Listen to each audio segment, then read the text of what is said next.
сегодняшнем выпуске мы поговорим о ядерном оружии, потому что эта тема прочно занимает свое место в информационном поле после событий на Украине. В массовом сознании все мы знаем, что это мощнейшее оружие человечества. Видели кадры взрывов, которые публикуют военные после испытаний. Также знаем, что происходило в Хиросиме и Нагасаки.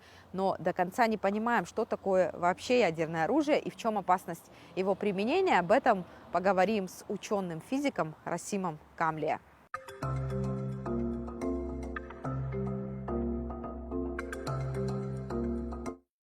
Здравствуйте, Расим Аркадьевич. Спасибо большое, что согласились сегодня с нами пообщаться. Здравствуйте. Спасибо, что вы интересуетесь достижениями науки. Расим Аркадьевич, хотелось бы сегодня поговорить о ядерном оружии, потому что эта тема сейчас занимает очень прочную такую позицию в информационном поле. В последнее время, особенно после событий на Украине, об этом очень много говорят, применят, не применят, используют как оружие сдерживания и так далее. Что это такое? Мы все знаем, да, по кадрам военных, как выглядит этот ядерный взрыв, что были события в Хиросиме и Нагасаки, но что собой представляет современное ядерное оружие? Ядерное оружие имеет два основных поражающих фактора. Мощная разрушительная сила, и второй поражающий фактор – это излучение радиоактивное. Причем радиоактивное излучение вот после взрыва, вот это облако, которое образуется, может быть ветром перенесено на большие расстояния. Самое опасное последствие радиационного облучения – повреждение ДНК. Клетки не могут нормально делиться, могут отказывать органы и системы. Тяжелее всего воспринимают радиацию ткани, в которых происходит активное деление клеток. Костный мозг, легкие, слизистая желудка, кишечник и половые органы. При взрыве как действует радиация? Вот ты не находишься в эпицентре взрыва, ты уцелел. Но Радиоактивное излучение действует на организм человека. И в первую очередь на кровь. Это по всему организму. Через кровь все работает.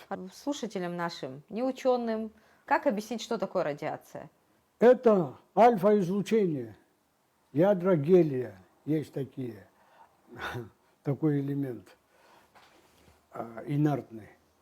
Он как поражающий фактор действует на организм, на кровь. И выводить из организма очень тяжело, если человек получил определенную дозу радиации. 500 рентген считается уже предельным, смертельной дозой. Радиация, она не видна. Как попадает, как действует? Она не видна, она просто проникает через организм. Вот. И человек не чувствует в данный момент, что радиация имеет место. Зато потом, спустя какое-то время, начинает действовать на организм.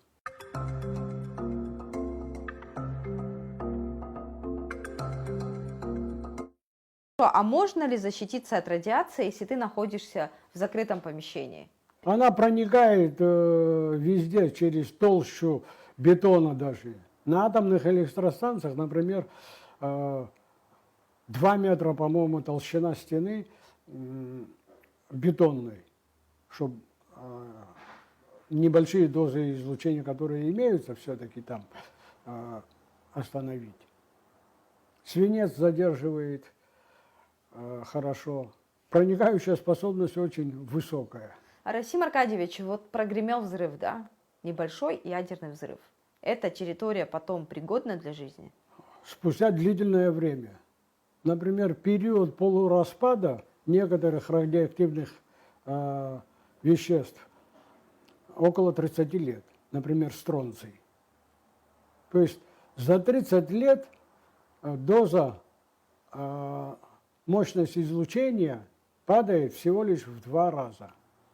Чтобы еще в 2 раза упало, надо еще 30 лет. Это очень длительный процесс. То есть столетие? Да, это столетие. Чтобы избавиться от... И эта земля, чтобы была пригодна для жизни. Я даже иногда удивляюсь, как смело говорят некоторые политики о применении или неприменении ядерного оружия. То есть там на столетие уже, там, где радиоактивное заражение есть, жизни не может быть.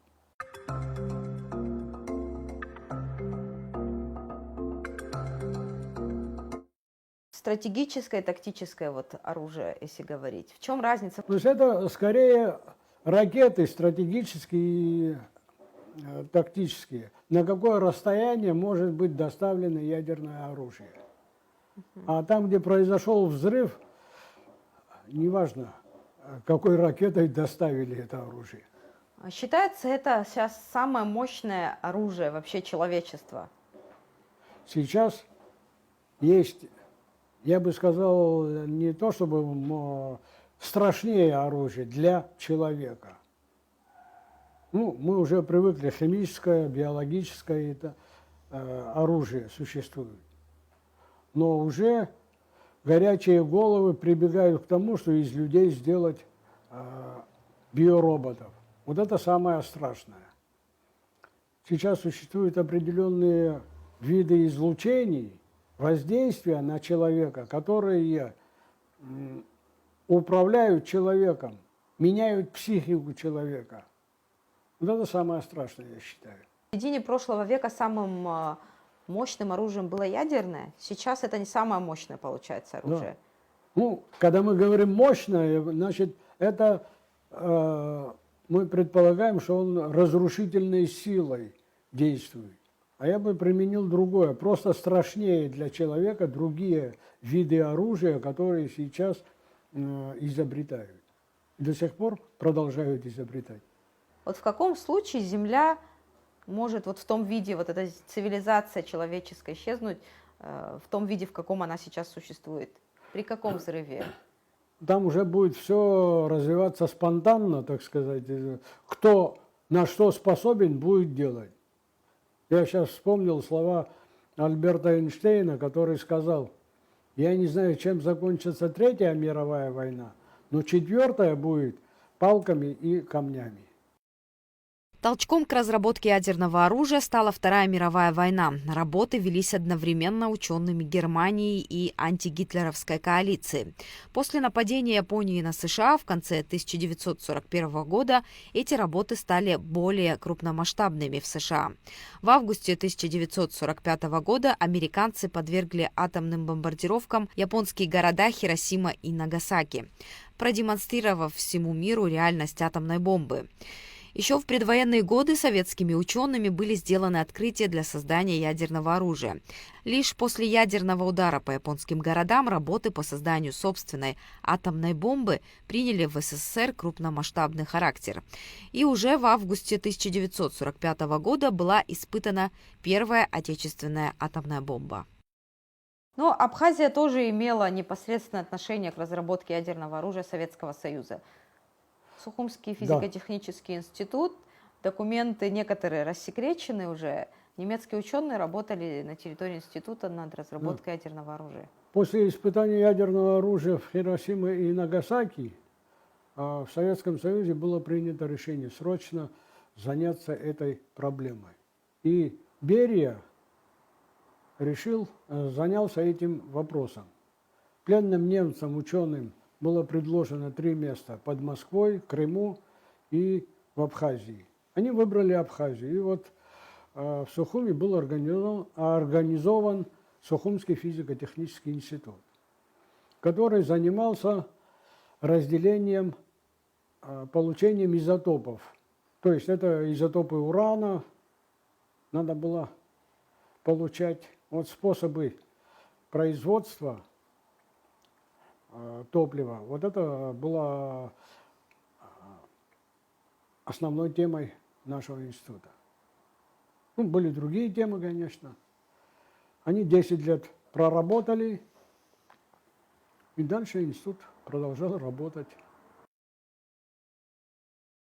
Одновременно с военными разработками велись исследования возможности использования атомной энергии в мирных целях, прежде всего для производства электроэнергии, а также в науке, медицине, сельском хозяйстве, промышленности.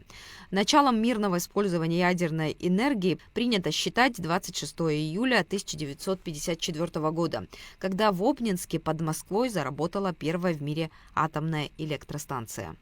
Ядерная, атомная энергия, ее же не надо воспринимать только как угрозу. В мирных целях, В мирных безусловно, целях, если использовать вот эти достижения, атомная энергия, что она дает очень, человечеству? очень мощное средство, которое может принести большую пользу. Не только, В принципе, да, не ну, только вредную пользу. Но горячие головы используют его далеко не в мирных целях. Вот это страшно, конечно.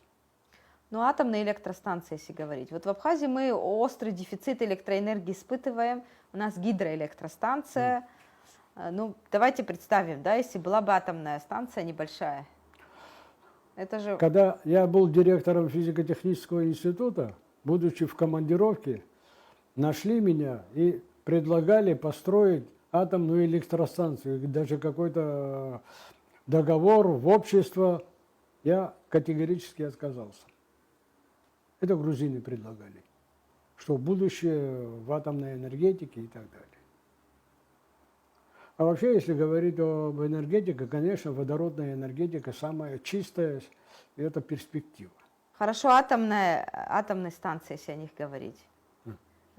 Что они собой представляют? Я помню, даже в советское время это был определенный показатель, какая доля прироста энергопроизводства занимает атомная энергетика. Потом уже это как достижение считалось, что надо шире использовать атомную энергию. Но сейчас уже меньше говорят об этом, уже говорят наоборот, надо уменьшать. К зеленой энергетике переходят потихоньку.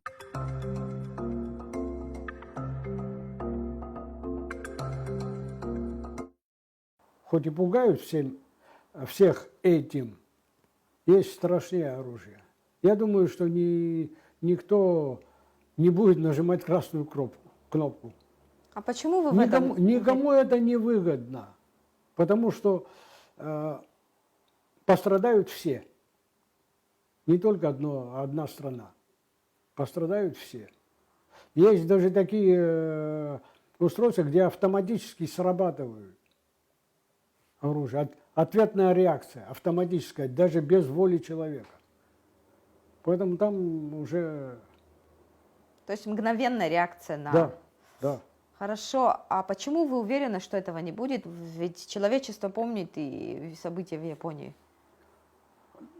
Там была демонстрация силы, а Советский Союз, как меру сдерживания, должны были развивать это направление. Хорошо, а вот существующий арсенал ядерного оружия, если, допустим, договорятся страны уничтожить, вот после 1945 года, Карибского кризиса и так далее, пытались же, да, ограничить вооружение, сокращать вооружение, и вообще существует запрет на разработки ядерные разработки. Там много соглашений были, но американцы вышли из этого соглашения.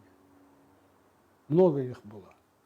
Допустим, договорятся страны, державы договорятся, уничтожить оружие, это возможно теперь? Так утилизировать без ущерба для экологии, для человечества? Кстати, в России были разработаны технологии утилизации этого сырья. Академик Верехов предлагал, даже говорил цифры конкретные, сколько может заработать страна за счет утилизации этого оружия. 10 миллиардов долларов в год. Ну, там зеленые запретили ввоз из-за пределов Союза в страну этих тепловыделяющих элементов.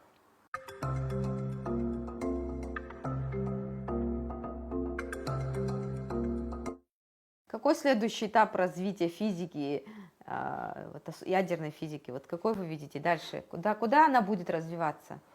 Ой, это тяжело сказать. Сейчас квантовая физика мощно развивается. Кстати, ведь мы говорим столько о ядерной энергии, а природа ее не была ясна. Откуда берется эта ядерная энергия? Вот в моем последнем открытии была раскрыта природа сильного и слабого ядерного излучения, взаимодействия. Да, простым языком. Что это значит, ваше открытие? Как понимать? То есть мы лучше понимаем, начинаем понимать, как работает ядро. А когда понимаешь, как работает, как взаимосвязаны нуклоны ядра, частицы ядра, тогда мы можем искать пути регулирования, управления, так сказать, использования этой энергии. А когда мы не знаем природу, то очень тяжело с ним обращаться. В мире суммарно около 13 тысяч ядерных боеголовок. Самым большим запасом обладает Россия.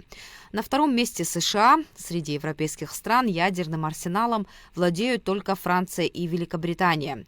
На вооружении Китая 350 ядерных боеголовок. Почти одинаковый ядерный потенциал у Пакистана и Индии. Израиль никогда не подтверждал, но и не опровергал наличие ядерного оружия, ведя политику непрозрачности. Но по оценкам экспертов, у страны есть около 90 ядерных боеголовок. Северная Корея с 2005 года открыто вела программу создания ядерного оружия и недавно официально провозгласила себя ядерной державой. Можно ли ядерное оружие использовать без взрыва? Вот радиацию использовать без взрыва? Ну, не знаю, где можно использовать без взрыва радиацию. Для того, чтобы излучение было, допустим, надо воздействовать на него нейтронами. То есть вот так незаметно для населения какое-то там использовать ядерное оружие, которое незаметно уничтожит население, это невозможно, без разрушений. Нет, ну пока не придумали такое. Есть другие виды излучения, через которые можно воздействовать на человека. Разные сегодня существуют способы. Они даже страшнее. Они могут действовать на психику человека. Вы вот до интервью сказали, что почему не используют ядерное оружие, потому что разрушительная мощность этого оружия, она пугает не только тех, в адрес кого оно может быть применено, но и тех, кто это оружие применяет. Да. Зачем им земля, которая потом непригодна? Разрушена инфраструктура, земля непригодная для жизни. А там логика уже отсутствует. Просто горячая голова и все. То есть логики там нет. Я не вижу. Ядерное, допустим, взрыв произошел, ты не в эпицентре, далеко, но как защитить себя от радиации? Есть ли какие-то способы? Бетонные стены. Толстые. 2-3 метра. Или свинцовые контейнеры. То есть другого нет. Она проникает через бетон, через что хотите. Материал любой. Хорошо, радиация поднимается вверх вместе с воздушными массами вниз. Как вот это действует? В горы отправиться или куда-то лучше? Не, это очень тяжело сказать. Куда угодно может отправиться. Надо просто не допускать этого. Вот это самая лучшая защита.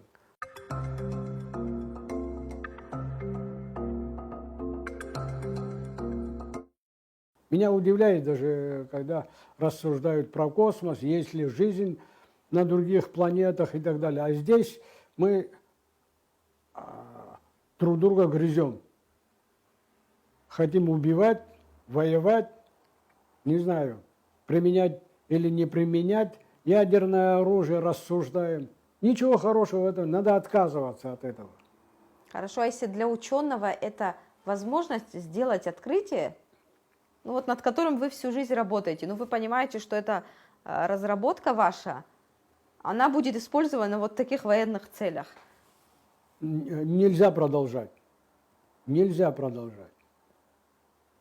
То есть иногда некоторые вещи надо если мы не понимаем В мирных глубоко, прекращать, даже исследования прекратить надо. Я преклоняюсь, есть проводили исследования в России с зеркалами Козырева. Есть такой академик Казначеев. До определенного уровня дошел, а потом прекратил эти исследования. Что сказал, мы можем натворить что-то нехорошее. И он прекратил.